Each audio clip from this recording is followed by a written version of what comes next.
Hello everyone, मी अक्षय गावंडे कोपुली टॉक्समध्ये पुन्हा एकदा तुमच्या सगळ्यांचं स्वागत करतो. वेल, मागील व्हिडिओमध्ये ज्या प्रकारे तुम्ही प्रेम दिलं, ऑब्व्हियसली त्याच्यानंतर खूप वेळ झाला मला यायला, कारण ते प्रेम संपेना. आज जाऊन ते प्रेम संपले आणि ऑब्व्हियसली मी व्हिडिओ बनवतो आहे, तर याचा अर्थ असाच होतो आहे की एखादा नवीन गेस्ट आपल्या कोपुली टॉक्सच्या चॅनलवर बघायला मिळणार तुम्हाला. वेल, त्यांच्याबद्दल सांगायला मी कदाचित अपुरा, पण आज जी व्यक्ती आपल्यासोबत जोडली जाणार आहे, खोपोलीमधले पहिल्या जिमचे मालक, फर्स्ट फाउंडर एव्हर बॉडीलाईन जिमचे मिस्टर नितीन शेजवळ. प्लीज दादा. थँक्यू अक्षय. बसा. थँक्यू अक्षय, तुम्ही मला तुमच्या खोपोली टॉक्समध्ये बोलवण्याची संधी दिली, त्याबद्दल मनापासून तुमचे धन्यवाद. वेलकम दादा, वेलकम. पुन्हा एकदा वन्स अगेन तुम्हाला की तुम्ही या वर्षीचे यूथ फेस्टिवलचे मिस्टर खोपोली झाल्याबद्दल तुम्हाला पुन्हा एकदा धन्यवाद. आणि असेच तुम्ही पुढे जा आणि आपल्या खोपोलीचं नाव तुम्ही रोशन करा. All the best. थँक्यू दादा, तुमचं प्रेम असंच माझ्यासोबत राहू देत. आहे की. वेल दादा, सुरुवात करण्याआधी मी पहिले तुम्हाला, ही 30 लोक आहेत जी आपल्याला दोघांना सातत्याने बघतात. आज तुमचा व्हिडिओ तेच लोक बघणार आहेत ज्यांना तुम्ही रोज भेटता, ज्यांच्यासोबत रोज तुम्ही बोलता. तर कोणत्याही प्रकारचं दडपण मनामध्ये ठेवू नका. मला माहिती आहे की तुमचा जो काही शेड्यूल आहे तो घर जिम याच्या पल्ल्यावर तुमच्या आयुष्यामध्ये काही नाहीये. कारण मला सुद्धा माहिती आहे की गेले 20-22 वर्ष माझ्या माहितीनुसार, किंवा त्याच्यापेक्षा जास्त सुद्धा असू शकेल, 20-22 वर्ष ज्या प्रकारे तुम्ही हे काम करताय, त्याच्यानंतर बाहेरचं जीवन किंवा कॅमेरा किंवा शूट, फोटोज वगैरे असं काय नाही, माहितीच या गोष्टींबद्दल काय माहिती नाही. म्हणून तुम्ही एकदा त्यांच्याकडे बघा आणि बिंदास्त राहा, बिंदास्त शेवटपर्यंत बोला, कोणत्याही प्रकारचं दडपण मनावर ठेवू नका.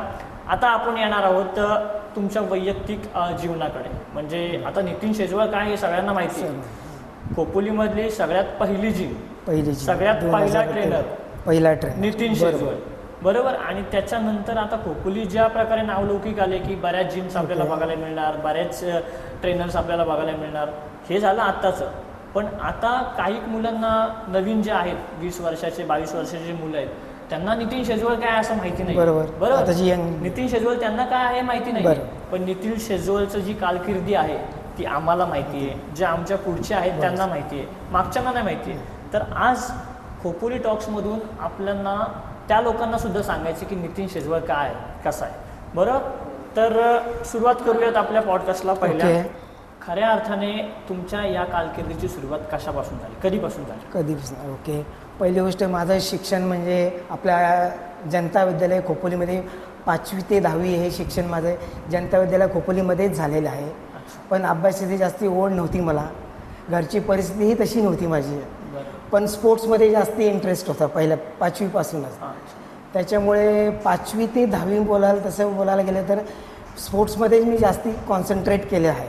म्हणजे इव्हन बघा, जे आपल्या मैदानी खेळ होतात किंवा स्पोर्ट्स होतात स्कूलचे नोव्हेंबर-डिसेंबर महिन्यामध्ये, त्याच्यामध्ये तुम्ही बोला 5वी 6वी, एक 5 वर्ष बोललात तरी चालेल, 5ही वर्ष मी नैपुण्यपद मारलेलं आहे. का बोलता? तेव्हा पेंढारे सर माझे PT शिक्षक होते, खाडे सर PT शिक्षक होते माझे. म्हणजे रनिंग बोला, तुमची जॉवलिंग थ्रो, भालाफेक बोला, गोळाफेक बोला, लांब उडी बोला, उंच उडी बोला, सगळ्यात फर्स्ट प्राईज मारायचो मी पहिल्यापासून 5वी ते 10वी. 5ही वर्ष मी माझं कूल असायचे तेव्हा. बरोबर. सुभाष कूल म्हणून मी, शिवाजी, तानाजी आणि अशोक कूल, अशा 4 कूल होतं. माझा कूल सुभाष कूल होता. पण 5ही वर्ष मी तुम्हाला सांगतो की 5ही वर्ष मी स्कूलला नैपुण्यपद दिलेलं आहे. बापरे, ही तुमची मोठी अचिव्हमेंट. बरोबर. आणि मग तिथूनच तुमची मग आपले 9वी 10वीलाच मला जिमची आवड होती. त्याच्यामुळे जिम बद्दल इन्स्पिरेशन कोण होतं? म्हणजे तुमचं असं काही नाही होतं, स्पोर्ट्समध्ये इंटरेस्ट असल्यामुळे. आणि फारसं काय तेवढा खोपोलीमध्ये काय जिम म्हणजे मग एकच जिम होती, छत्रपती शिवाजी व्यायामशाळा, नगरपालिकेची व्यायामशाळा. मग 9वी 10वीला मी तिथे जिम करत होतो, वर्कआउट. जेनेटिक्स चांगले असल्यामुळे, हाईट कमी असल्यामुळे बॉडी पिकअप लगेच पकडायला लागले तिथे.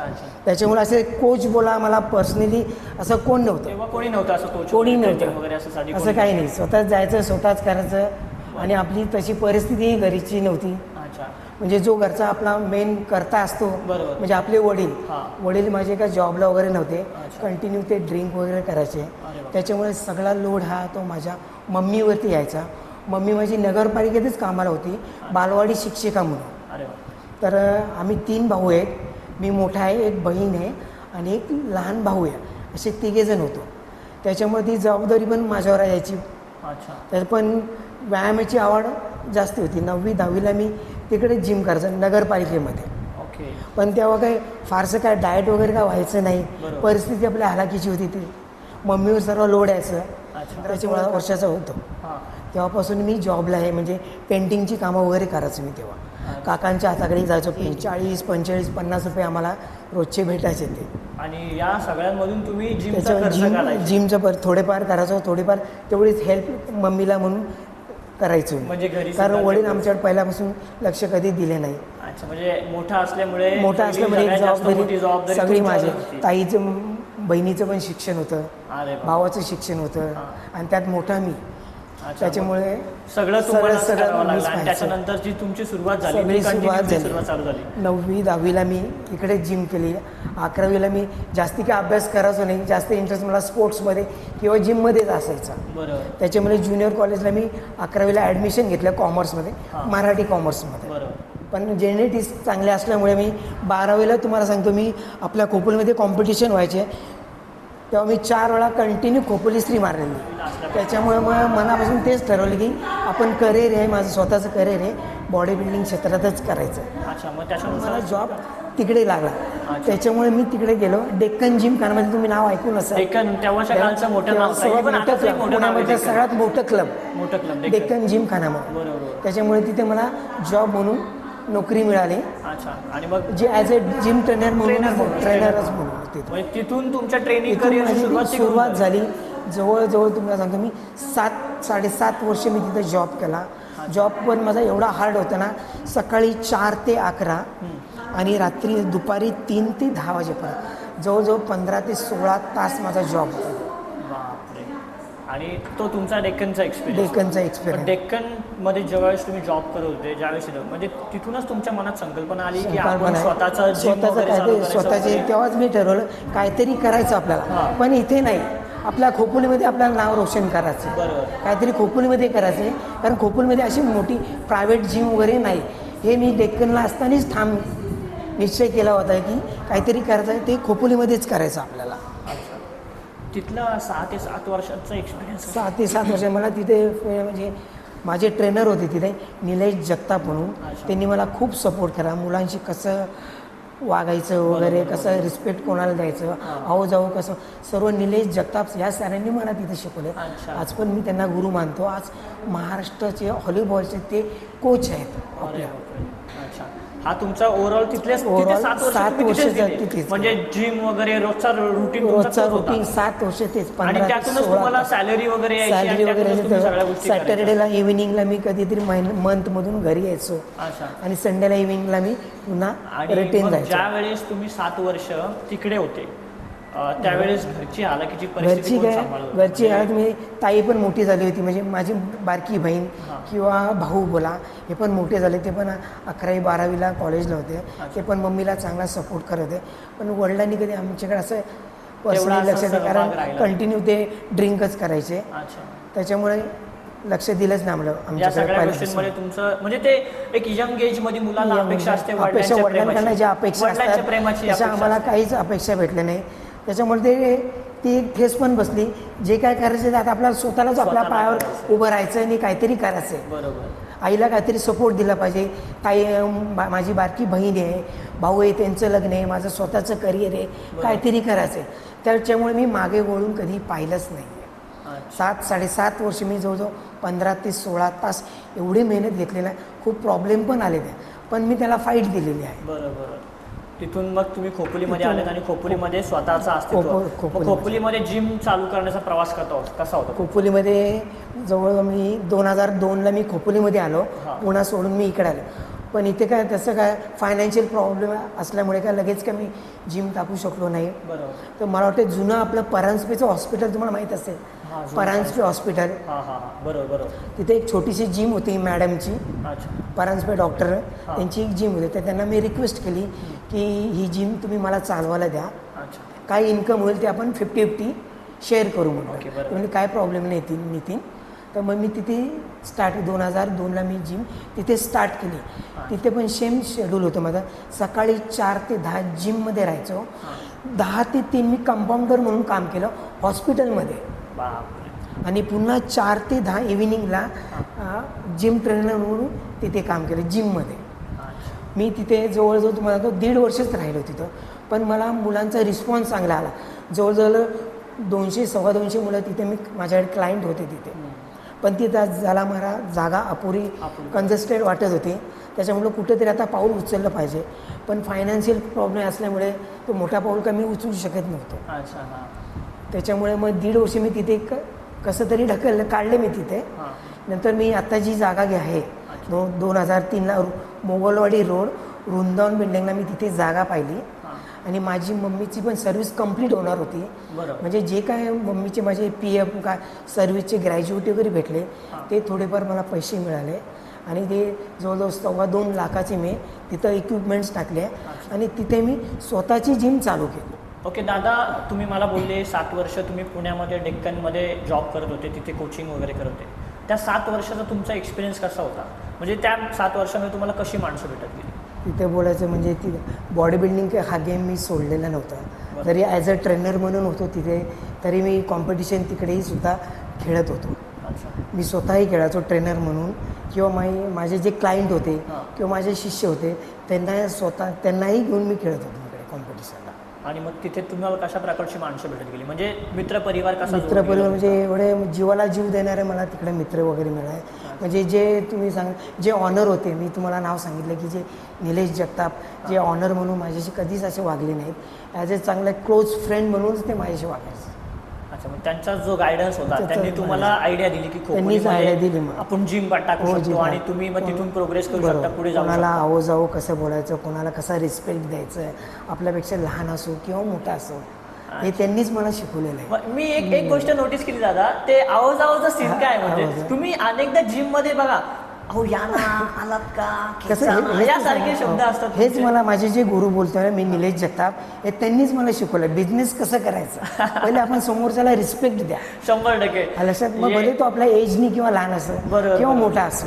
बरोबर. हे मला माझ्या निलेश सरांनी शिकवलं. यातून काय लक्षात येतो की जो येणारा आहे तो आपल्याला द्यायला ना की आपल्याकडून काय घ्यायला आहे. पण त्याच्यानुसार तुम्ही समोरच्यांना रिस्पेक्ट देत गेले. त्याच्यामुळे ती 7-7.5 वर्ष जी मी पुण्यामध्ये काढले ती मला ती हॅबिट झाली इकडे आल्यानंतर. अच्छा, तेच मी आणि तुमच्या माहितीसाठी सांगतो दादा, तुम्हाला आठवत नसेल कदाचित आता एवढे सगळे तुम्ही घडवलेले आहेत, एवढे सगळ्या मूर्ती तुम्ही घडवल्या.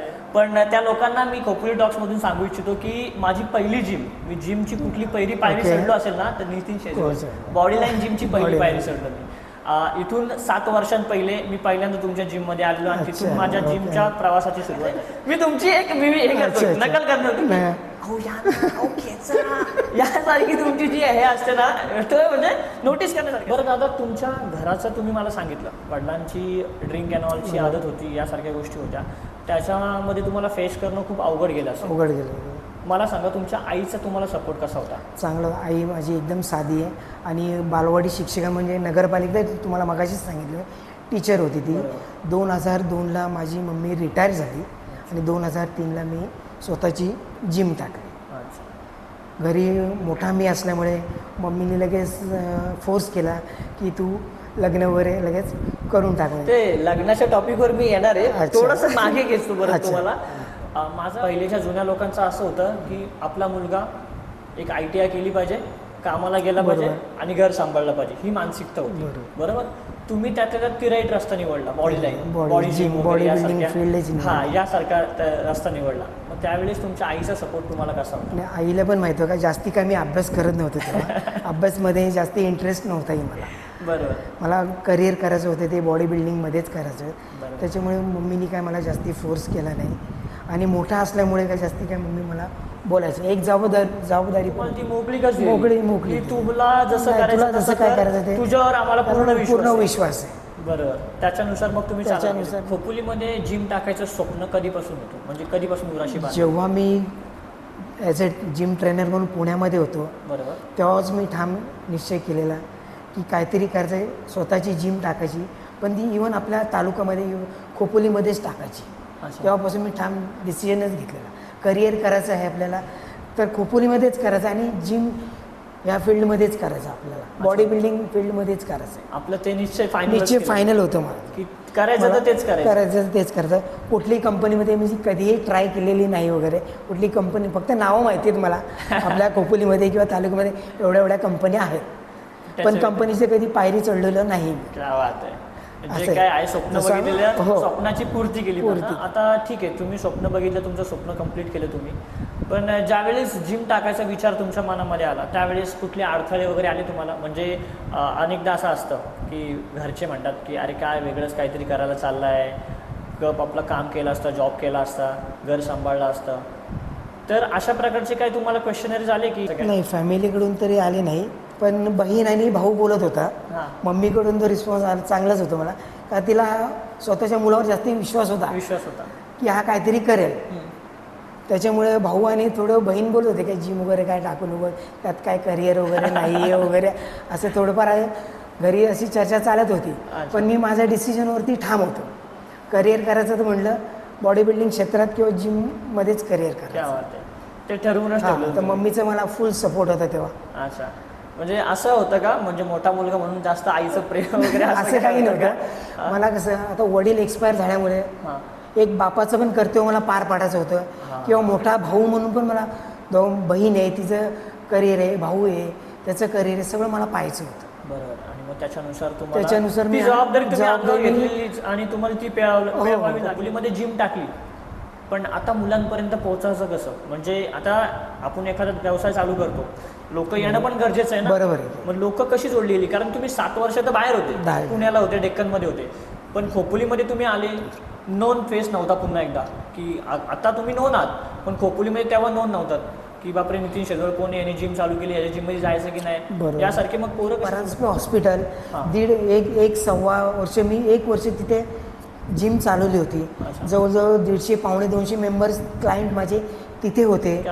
ते सगळे जिथे जिमचा दादा जाईल ते त्यांच्याबरोबर ती मुलं यायला आपली बॉन्डिंग चांगली होती मुलांबरोबर. आणि ॲज अ मला वाटतं खोपोलीमध्ये असं कोणी ट्रेनर नव्हता तेव्हा, मी फर्स्ट ट्रेनर असेल तेव्हा खोपोलीमध्ये, त्याच्यामुळे ते सगळे क्लायंट हे माझ्याकडेच आले. अच्छा, मग तिथून मग तुम्हाला ते पब्लिक येत गेली तसं माझं. आणि मग जसा स्वभाव कळत गेला लोकांना, मग तसे लोक मी स्वतः रिस्पेक्ट द्यायचो मुलांना, त्याच्यामुळे मला मुलांना स्वभाव आवडला. मी ॲड करण्यापेक्षा माझ्या मुलांनीच माझी ॲड जास्त केली. बरोबर. माझी टीचिंग बोला, माझा स्वभाव. असे टायटल कोणते मिळवले आतापर्यंत? 4 वेळा मी खोपोली श्री मारलेली होती. बरोबर, 4 वेळा. 2 वेळा रायगड श्री मारलेली होती. अच्छा. पण घरची परिस्थिती हलाखीची असल्यामुळे मी बॉडी बिल्डिंग गेम हा तिथं स्टॉप केला, कारण तेवढी परिस्थिती नव्हती. तुम्हाला म्हणजे 1 ते 1.5-2 तास जिम करणे म्हणजे बॉडी होत नाही, हे चुकीचं आहे. थोडा पौष्टिक आहार पण लागतो, रेस्ट लागतं, आणि फायनान्शियल प्रॉब्लेम असल्यामुळे मी हा गेम तिथं स्टॉप केला. मग स्टॉप केल्यानंतर मग पुढची वाटचाल काय होती? स्टॉप केल्यानंतर म्हटलं की आपण दुसऱ्या गेमकडे वळा, म्हणजे वेट लिफ्टिंग बोला किंवा पॉवर लिफ्टिंग बोला. हा कमी खर्चिक गेम आहे, त्याच्यामुळे मी तो निवडला, कारण घरची जबाबदारी पण माझी होती. घरचा मोठा असल्यामुळे थोडंफार काहीतरी बँक बॅलन्स पाहिजे. बरोबर. त्याच्यामुळे तो गेम मी थोडा स्किप केला, बॉडी बिल्डिंग. पण असं मनात ठरवलं की स्वतः जरी नाही झालो तरी खोपोलीच्या मुलांना मी घडवून आणणार, हा माझा निश्चय होता. बरोबर. आता आपल्या जिममध्ये आपण बघतो की तुम्ही 4 वेळा खोपोली श्री झाला, त्याच्यानंतर 2 वेळा रायगड श्री झालं. बरोबर. पण माझ्या माहितीनुसार 2007-08ला आपल्या जिम मधलेच 2 मेंबर्स रायगडशी झाले, त्याच्यानंतर खोपोलीमध्ये टायटलच झाला. 2 असं का? रायगड श्री तुम्ही जसं म्हटलात की गिलबिले, आनंद गिलबिले त्यांनी, आणि दुसरं कोणी? प्रवीण गिलबिले, गणेश तावडे यांनी रायगड श्री मारला 2007 आणि 8ला. 7-8-9ला तो 7-8-9ला. त्याच्यानंतर खोपोलीमध्ये टायटल आलाच नाही. म्हणजे जवळपास आज 16 वर्ष झाले खोपोलीमध्ये एवढ्या जिम्स आहेत. खोपोलीमध्ये मल्टी जिम्स आहेत, आज बॉडी लाईन आहे आणि बऱ्याच विविध प्रकारच्या जिम्स आहेत. पण 16 वर्ष झाले खोपोलीमध्ये रायगड श्री का येत नाहीये, त्याच्या मागे तुम्ही काय बोलणार? अच्छा, कसं हे सांगू का तुम्हाला, नुसतं जिम करून उपयोग नाही आहे. तुम्हाला प्रॉपर डाएट पाहिजे. आणि तुम्ही बोलता जे काय 15-16 वर्ष झाले, मोस्टली बॉडी बिल्डर हा गरीब घराण्यातूनच तयार झालेला आहे. का जो रिच आहे आणि त्याला बॉडी बिल्डिंगची आवड आहे असं तर नाही आहे. बरोबर. लक्षात, फायनान्शियल प्रॉब्लेम असल्यामुळे आपल्या खोपोलीतले बॉडी बिल्डर पुढे गेलेले नाही आहेत. हे मेन कारण आहे त्याचं. Financial condition. फायनान्शियल असं नाही की मार्गदर्शनामध्ये खोपोली नाही, मार्गदर्शनामध्ये खोपोली कमी नाही, कारण फायनान्शियल प्रॉब्लेममुळेच आहे. आज जेवढ्या केवढ्या जिम्स आहेत, म्हणजे मल्टी जिम्स आहेत खोपोलीमध्ये, आता बरं जे कोणी ओनर आहेत ते सगळे तुमच्या अंडरच गेले. सगळे तुम्हाला सांगतो, जवळजवळ आता आपल्या जिमला 2025ला 1 मार्चला 22 वर्ष कंप्लीट झालेली आहे. 22 वर्ष कंप्लीट झालेली आहेत.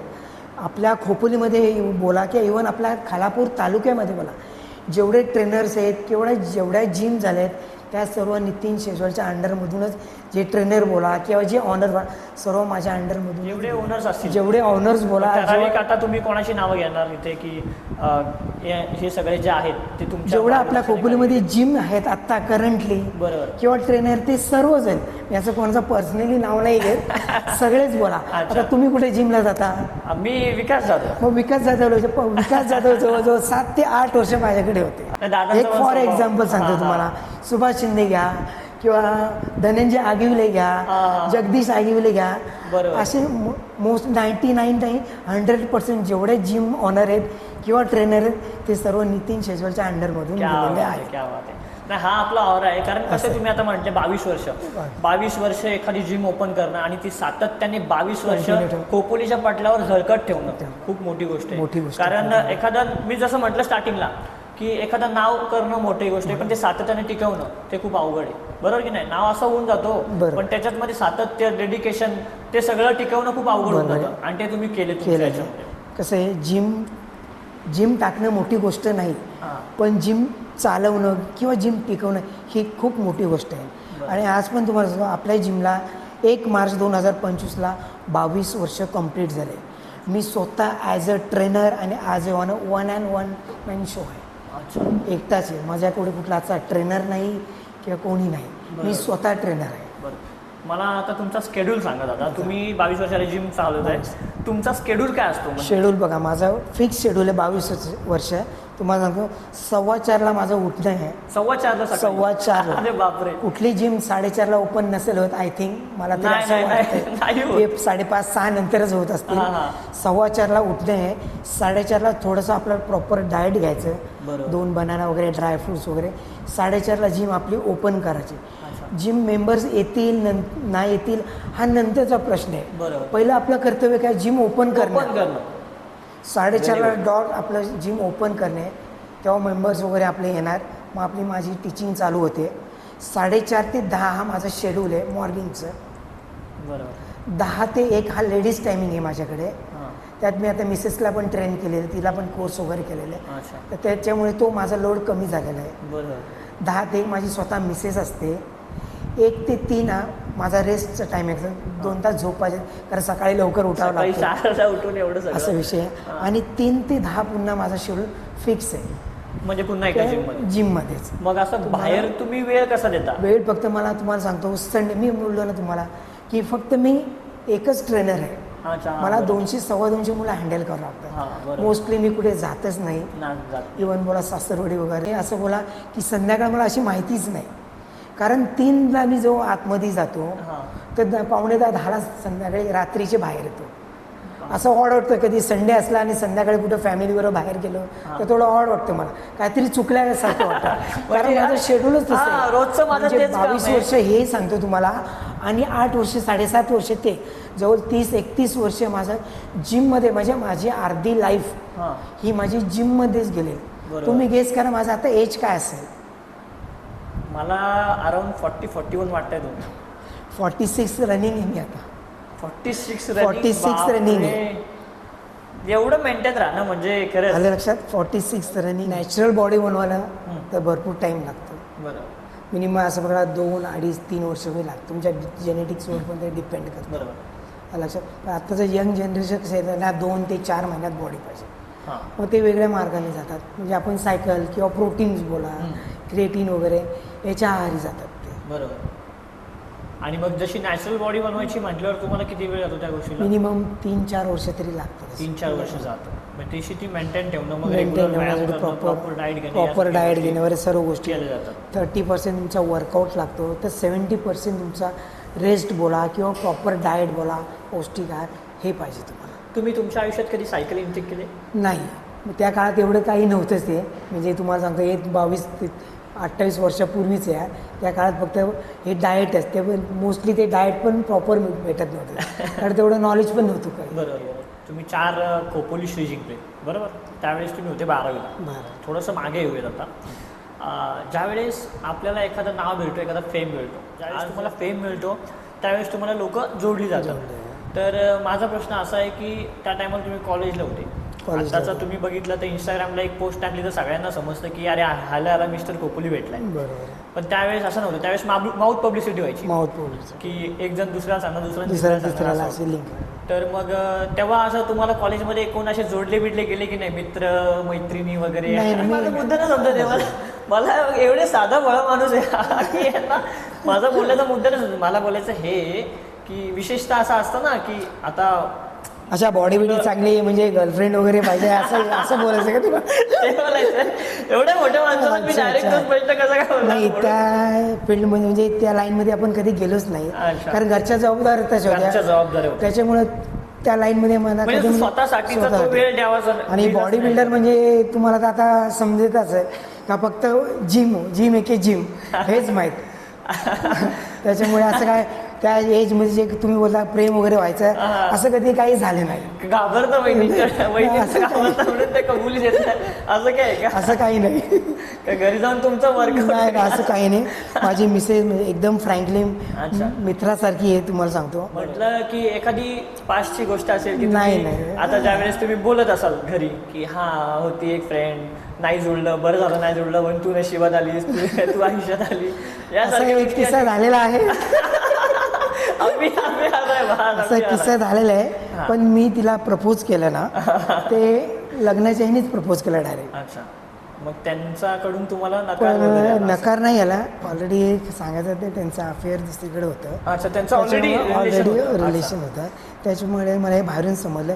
त्याच्यामुळे मी स्वतःहूनच प्रकारे मी म्हणेन तो हार्ट ब्रेक झाले. बापरे, ज्या व्यक्तीवर प्रेम करतोय त्या व्यक्तीचं आधीच प्रेम आहे असं झालं, एकदा झालेलं असं. त्यानंतर मग त्या त्याच्यामध्ये पडलंच नाही, कधीच पडलं नाही. काहीतरी फोकस, फक्त काहीतरी करिअर पहिले करायचं आहे आपल्याला, बस, बाकी काही नाही. मला सांगा दादा, तुम्ही बॉडी बिल्डिंग सोडली आणि त्याच्यानंतरचा प्रवास कसा होता? नितीन दादा काहीतरी नाव हे टिकून ठेवायचं. बरोबर. म्हणून मी पॉवर लिफ्टिंग क्षेत्रात किंवा बेंच प्रेस या क्षेत्रामध्ये पाऊल टाकलं. अच्छा. तुम्हाला सांगतो 2006-07 पासून मी पॉवर लिफ्टिंग खेळायला लागलो. 2007 पासून ते इवन तुम्ही बोला 2025 पर्यंत मी पॉवर लिफ्टिंग करत आहे किंवा बेंच प्रेस करत आहे. अच्छा. तुम्हाला सांगतो मी खोपोलीमध्ये बोला किंवा आपल्या तालुक्यामध्ये या 22 वर्षामध्ये 40 ते 45 वेळा स्ट्रॉंगमॅनचा किताब पटकावलेला आहे. लवली सही आहे. आणि त्याच्यामध्ये मग तुम्हाला ज्यावेळेस टायटल विन येत होते म्हणजे विनर असायचा की असं रनरअप वगैरे असायचं? नाही, विनर, स्ट्रॉंगमॅन म्हणजे विनर पहिलाच.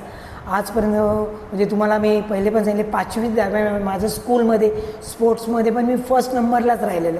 तुम्ही माझे सर्टिफिकेट बघा, 200-250 माझे सर्टिफिकेट आहेत, पण कुठलाही तुम्हाला सेकंड नंबरचा सर्टिफिकेट दिसणार नाही. क्या बात आहे. तीच प्रथा मी पुढे चालू बॉडी बिल्डिंगमध्ये पण केलेली. बॉडी बिल्डिंगमध्ये पण मी सेकंड कधीच आलेलं नाही, नेहमी फर्स्टच आलो आहे.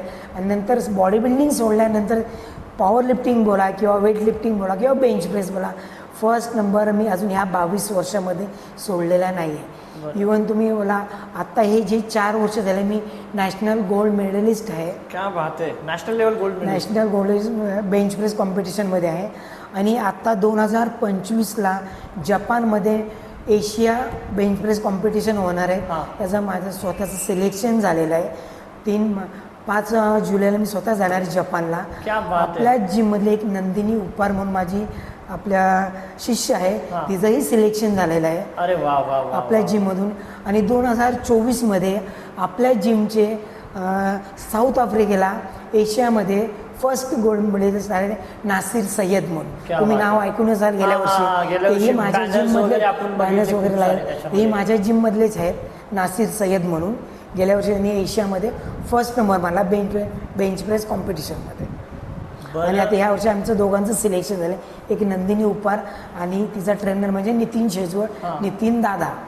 माझंही सिलेक्शन झालेलं आहे. मला सांगा 20-30 वर्षापूर्वी नितीन शेजवळ आणि आत्ताचा नितीन शेजवळ, बरोबर, या दोघांमध्ये पाहण्याचा भानवसकरांचा दृष्टिकोन काय होता? तुम्ही मला बोललात की मी भानवसमध्ये राहतो, तर भानवसकरांचा दृष्टिकोन काय होता? म्हणजे तेव्हा नितीन शेजवळला कोणत्या नजरेने बघायचे आणि आत्ता नितीन शेजवळला कोणत्या नजरेने बघतात? अच्छा, तेव्हा या नजरेने पाहायचे की वडील माझी कंटिन्यू ड्रिंक करायचे, बरोबर, त्याच्यामुळे ही म्हणजे गरीब घरातली मुलं वगैरे आहेत बरोबर, वगैरे ह्या दृष्टीनेच पाहायचे आमच्याकडे. बरोबर. जास्ती कोण लक्ष द्यायचं नाही आमच्याकडे. वडिलांची भांडणं वगैरे पण भरपूर वगैरे व्हायचे, बरोबर. असं झालेलं आहे त्या आणि काळामध्ये. आत्ताचा तो दृष्टिकोन? काळ परिस्थिती म्हणजे खूप बिकट होती आमची, म्हणजे सांगू शकत नाही असं.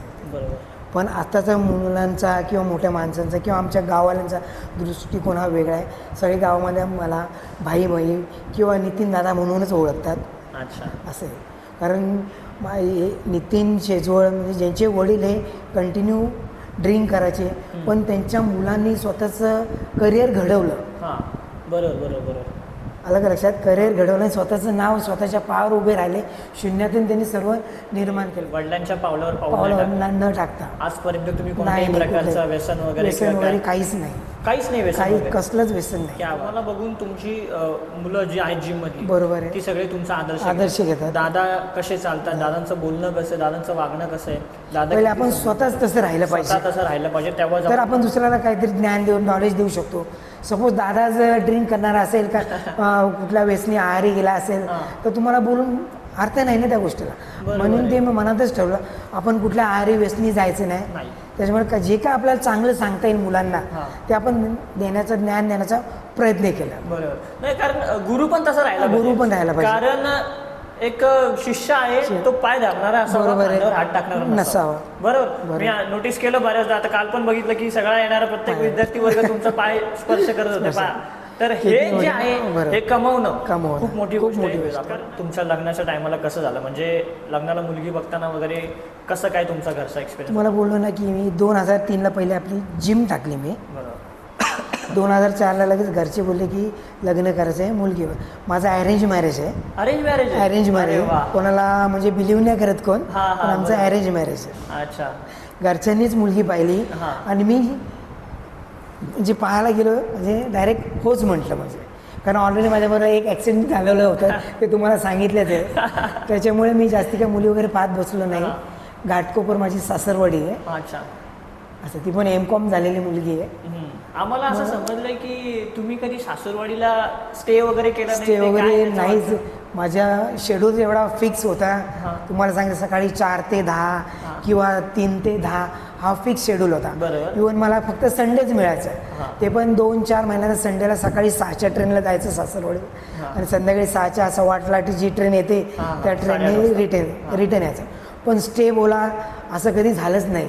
जेव्हा फर्स्ट मला मुलगी, माझी लक्ष्मी आली, मला मुलगी झाली, तेव्हा ती जेव्हा माझ्या मिसेसची डिलिव्हरी होती त्या दिवसी तो एक स्टे केला असेल हॉस्पिटलमध्ये, तेवढा स्टे माझा. त्याच्यानंतर हॉस्पिटलमध्ये केला बस, सासरवाडी आजपर्यंत नाही केलं स्टे. म्हणजे तो लाडाचा जावई अजून कधी गेलाच नाही, कधी सासरवाडीला नाही, कधीच हरकत नाहीये. काही आहे. बरं, मग वहिनींचा सपोर्ट कशा प्रकारे असतो? वहिनींचा सपोर्ट मला एक मित्रासारखी, मैत्रिणीसारखी राहते माझ्याबरोबर ती. कुठेही महिना असं कमी पडत नाही. एकदम फ्रँकली आम्ही, असं कुठली गोष्ट अशी लपत नाही वगैरे, काही नाही. असं वेळोवेळी मला चांगला सपोर्ट केलेला आहे. जेव्हा माझ्या कॉम्पिटिशन असतात 2-3 महिने मी तयारीला लागतो. बॉडी बिल्डिंग बोला किंवा आता मी पॉवर लिफ्टिंग जास्ती करतो, पण जो प्रॉपर डाएट लागतो सर्व करायचं. तुमची अंडी बॉईल अंडी बोला किंवा तुमची स्प्राऊट बोला, सगळं मी जेव्हा 9:30 पावणे 10ला सकाळी घरी जातो तर सगळं माझं डाएट हा रेडी असतो. म्हणजे कधीच नाही, ऑलरेडी. अच्छा. आणि असं कधी झालंय का की म्हणजे ज्यावेळेस तुमचं लग्न झालं, ठीक आहे, लग्नाचं सगळं इन्सिडेंट्स तुम्ही सांगितला मला, तुम्ही गेलात पाहिलं वगैरे, लग्न झाल्यावर प्रत्येक लेडीजची एक इच्छा असते की आपल्या नवऱ्याने आपल्यासोबत टाइम स्पेंड करावा, आपल्यासोबत वेळ घालवावा, गप्पा माराव्यात, इतर गोष्टी सांगाव्यात वगैरे, या सगळ्या प्रत्येक लेडीजची इच्छा असते. लग्नानंतर 2 महिन्यानंतर कळालं असेल की नितीन शेजवळ काय आहे, नितीन शेजवळचा दिनक्रम कसा आहे. मग त्याच्यानंतर त्यांनी असं कधी राग व्यक्त केला का की तुम्ही वेळच नाही देत मला, तुम्ही असं? लेडीज आणि बायको असणं म्हणजे ऑब्व्हियसली ते तर होणारच, त्यात काय नो इश्यू. म्हणजे बरोबर. पण एवढं काय तिने मनावर घेतलं नाही, कारण ती माझी सुरुवात होती. हां बरोबर स्वतःच्या पायावर काहीतरी उभं राहायचं होतं. बरोबर. स्टार्टिंग होती म्हटलं ती. हां. पण जो संडे वगैरे मिळायचा तो फुल टाईम मी माझ्या फॅमिलीसाठी द्यायचो. अच्छा पण म्हणजे इतर दिवस नाही, टाईमच नाही मिळाला. करताना खूप सारे मेंबर्स येतात. एखाद दुसरा मेंबर असा असतो की आता तुमचा स्वभाव तर असा आहे की तुम्ही कधी कोणाला रुडली बोलणार Rudely नाही, नाही. अरे तुरीची भाषा नाही बरोबर. करणार. हा तुमचा स्वभाव आहे आणि ना तुमचं मन कधी करणार नाही, तसं. नाही, बरोबर. पण अनेकदा असं होतं ना की कोणी फीस द्यायला डिले करतो, कोणी टायमावर देत नाही देत. किंवा वारंवार एखाद्याला आपल्याला पिन करावं लागतं. तर तो कसा एक्सपिरियन्स तुम्हाला आलाय का आतापर्यंत? कसं मी तुम्हाला पहिले सांगितलं, मी पण त्या परिस्थितीमधून गेलेलो आहे. अच्छा बरोबर. बरोबर आहे. त्याच्यामुळे मी जे काय मेंबर्स आहेत त्याच्यामुळे काहीतरी समोरचे जे प्रॉब्लेम्स असतील, हां. आज नाही, ह्या मंथमध्ये नाही, पण नेक्स्ट मंथमध्ये देऊ शकतो. पण मोस्टली मी जास्ती कोणाला जास्ती फोर्स करत नाही. हे तुम्हाला पण अनुभव आले असतीलच. मी 4 तुम्ही पण महिन्याची फीस दिली ना तुमची तशी सोडली. मी 4 महिन्याची अच्छा, फीस दिली नव्हती असे तुमची. खूप मेंबर्स असतात. त्याच्यामुळे मी काय एवढं ते मनावर घेत नाही. अच्छा. आणि माझा तसा स्वभाव नाही. काहीतरी समोरची परिस्थिती बिकट वगैरे असेल, कारण आता तुमचं असं असेल. झालं की मी सगळी अचिव्हमेंट मिळवलेली आहे, मला लोकांकडून काय आता अपेक्षा नाहीये. नाही. तुम्ही या, माझं नाव ठेवा, मला जेवढं गायडन्स करता येईल, जेवढं मार्गदर्शन बरोबर. करता येईल तेवढं मी करेल. ही अशी भूमिका आहे तुमची सध्याची अशी.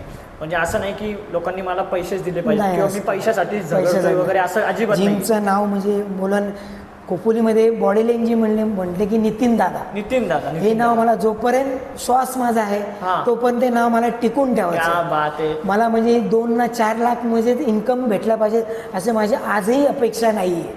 अरे बापरे. खरंच तुम्ही ही जी लास्टची लाईन बोलत ना, आणि हे तुम्ही कोणालाही जिममध्ये जवळ 4-5 हजार 22 वर्षामध्ये मिनिमम 4-5 हजार तरी मेंबर्स माझ्याकडून गेले असतील. तुम्ही त्यांना विचारू शकता.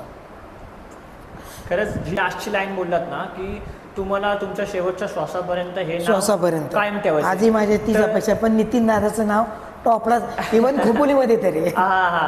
नाही तेच ना, कारण मी जसं म्हटलं स्टार्टिंगलाच की नितीन शेजवळ हे नाव 30-35 वर्षांच्या पुढच्या लोकांना माहिती असेल काय.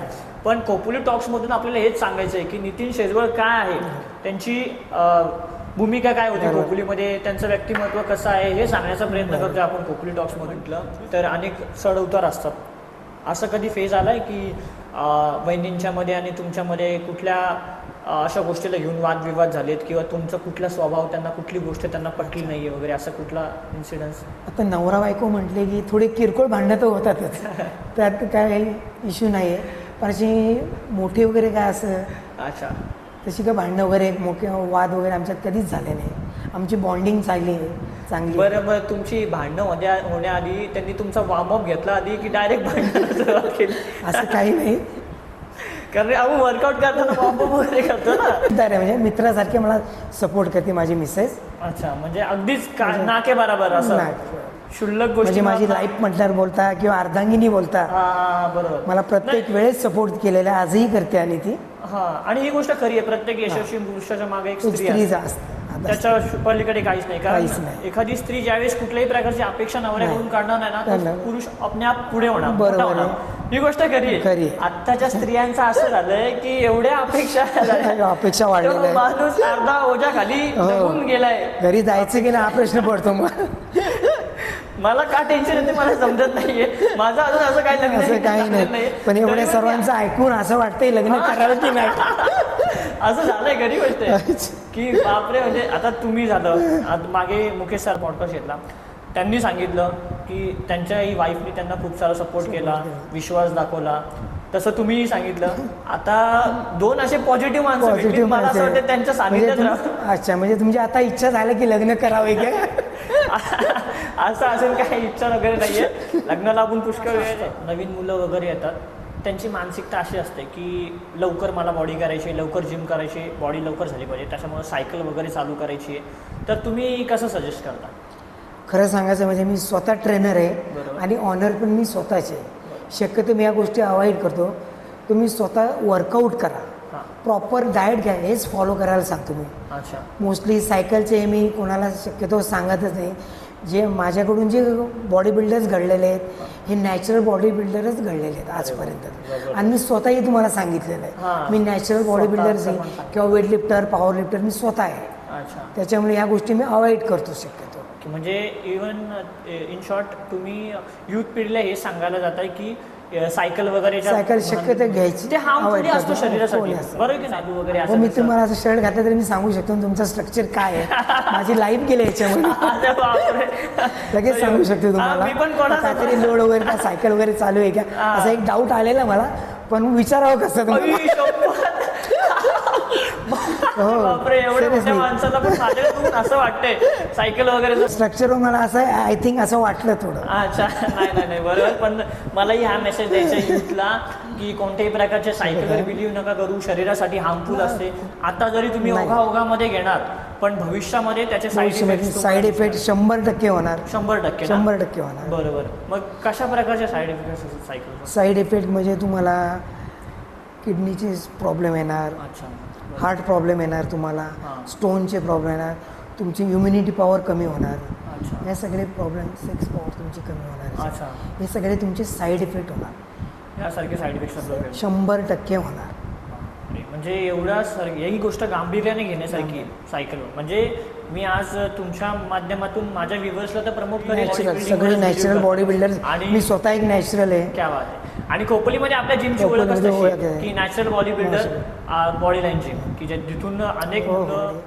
वेट लिफ्टर वेगळे आहेत, क्या बात आहे. पॉवर लिफ्टर वेगळे आहेत, आणि बेंच प्रेस कॉम्पिटिशन खेळणारे जवळजवळ 25-30 जण आहेत. म्हणजे 4 व्हेरिएशन. सारे व्हेरिएशनची सगळे मुलं वेगवेगळे आहेत आपल्याकडे. लवली यार दादा, म्हणजे ही गोष्टीची कल्पना नव्हती मला. असं आहे. 4 व्हेरिएशन, 4 variation खेळणारे वेगळे वेगळे टीम वेगवेगळे आहेत, team तिथे त्या टीम मध्ये हो, खेळतात. हो. बापरे, मला नव्हतं माहिती ही कल्पना. आता तुम्हाला- मी आता एक गोष्ट बोलता बोलता नोटीस केली जाते तुमची, की आपली जिम म्हणजे जिम म्हणून चालू आहे असं नाहीये. नाही, जिम मधनं मुलं घडतायत, चांगल्या हुद्द्यावर आहेत. चांगलं आहे. पोलीस म्हटले तुम्ही, जवळजवळ 4 पोलीस झालेले आहेत आपल्या जिम मधलेच, आपल्या खोपोलीमधलेच. 4 पोलीस झाले आपल्या जिम मधून.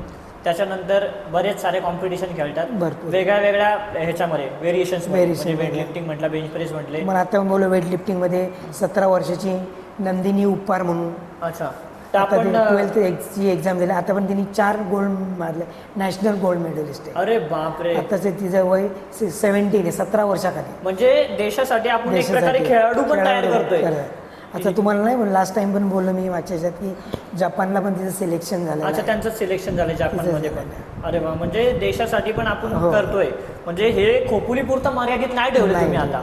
याच्यावर आंतरराष्ट्रीय पातळीवर पण आता नजर आहे आपली, की देशामध्ये आपलं नाव हो, होणार आहे. नक्कीच देशाचं नाव आपल्या किंवा आपल्या खोपोलीचं नाव बरोबर, साता बरोबर. समुद्र पलीकडे आपल्याला न्यायचे पुन्हा न्यायचं, एकदा न्यायचं, बॉडी न्यायचं. बिल्डिंग मध्ये नाव रोशन करायचं होतं. बरोबर. पण ती इच्छा माझी अपुरी राहिली होती. हा, बरोबर. पण तीच इच्छा माझ्या जिम मधल्या मुलांनी माझी ती पूर्ण करावी, ही माझी अपेक्षा होती. अच्छा, त्याच्यामुळे मी ठरवलं की सपोज मला तेव्हा नाव न करता आलं हा, बॉडी बिल्डिंगमध्ये, कारण ती परिस्थिती माझी तशी नव्हती. बरोबर.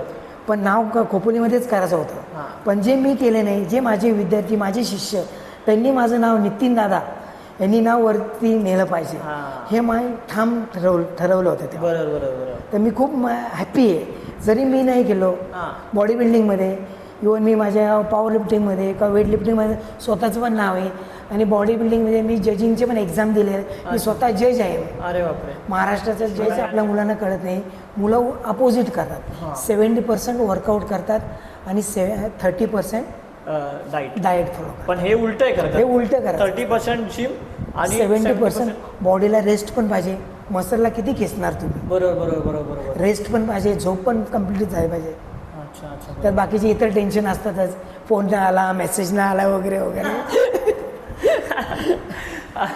नाही, कधी कधी असं होतं ना, ॲग्रेशन मध्ये एखादा ओव्हरवेट मारतो, की चेस्टला झाला, बायसेप्सला झाला, ओव्हरवेट मारतो. ते गरजेचं आहे का? काही गरजेचं नाही. जो तुम्ही सपोज बायसेप मारता किंवा चेस्ट मारता, तेव्हा प्रॉपर प्रेशर आला पाहिजे. अच्छा, बरोबर. रिपिटेशन मारा हां. तुम्ही, इंजुरी करू नका बॉडीला.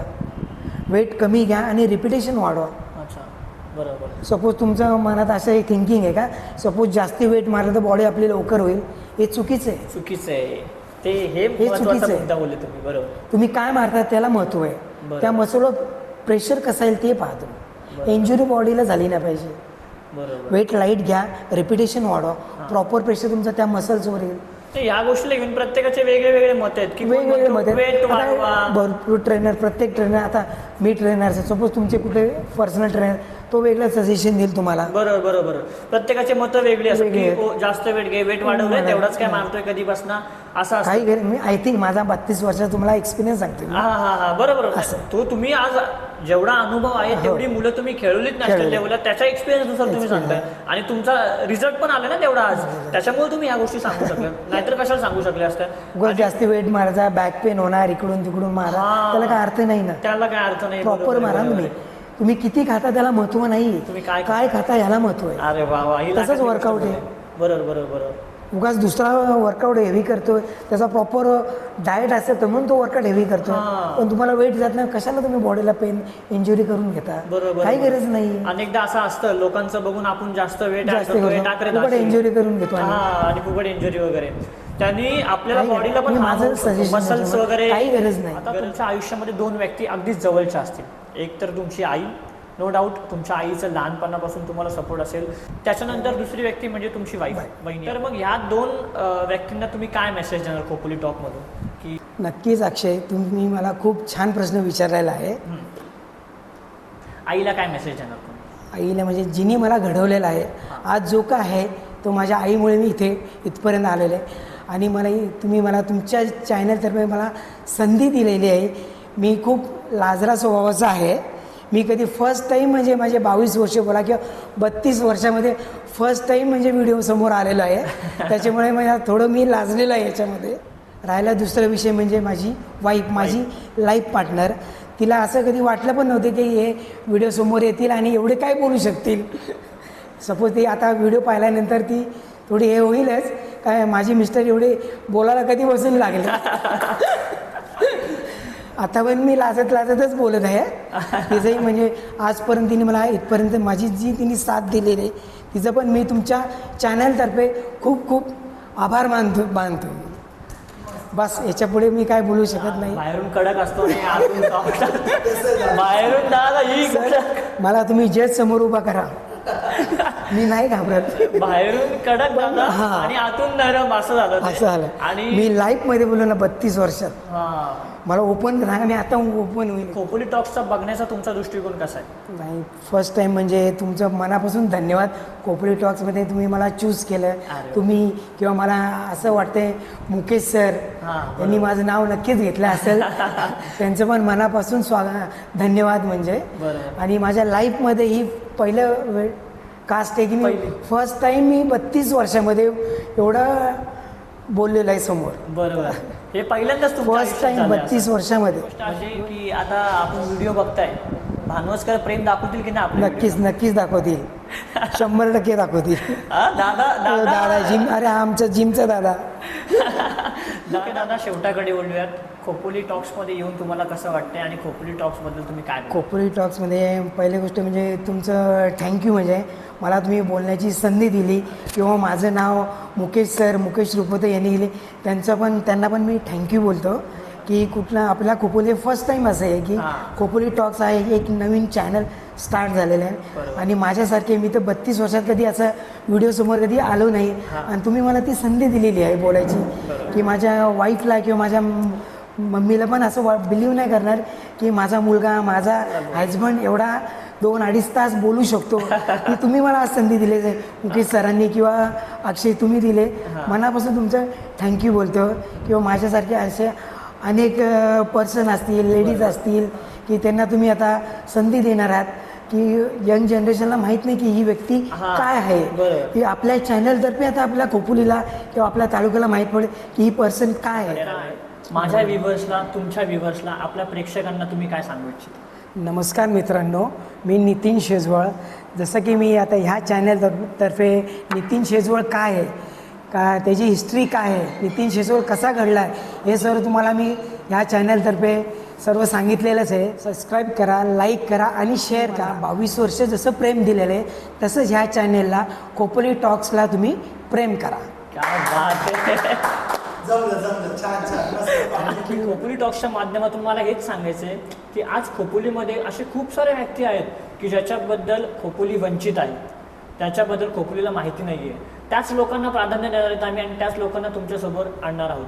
तुमचं काम फक्त एवढंच असणार आहे की ज्याप्रमाणे तुम्ही त्या लोकांना प्रेम करतायत त्याच प्रेमाची अपेक्षा तुमच्याकडनं असेल.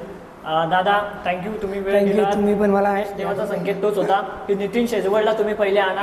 नितीन शेजवळ हा डिझर्विंग कॅन्डिडेट आहे या चॅनलसाठी आणि तुम्ही आम्हाला वेळ दिला. तुम्ही एका शब्दात तयार झाले. म्हणजे जी व्यक्ती आजपर्यंत कोणत्याही प्रकारचा इंटरव्ह्यू दिलेला नाही, कोणत्या प्रकारचा मायक्रोफोन हातात नाही घेतलेला, ती व्यक्ती आज पॉडकास्टमध्ये येते, स्वतःची जीवनशैली सांगते, जीवनक्रम सांगते. आम्हाला खूप छान वाटलं तुमच्यासोबत बोलून दादा. तुमचंही मनापासून स्वागत आणि मुकेश सरांचंही तुम्ही मला बोलायची संधी दिली. Thank you very much. मला एक पोज द्या तुम्ही आता. चला ते आपल्या कॅमेराकडे बघून द्यायचे आता पोज. ते मला तर काय माहिती नाहीये पण मी बॅक डबल बायसेप एवढं बोलू शकतो. तुम्हाला बॅक डबल बायसेप द्यायचं. Okay, trunk number 1 every time 1 back double bicep. ये क्या बात आहे, जबरदस्त.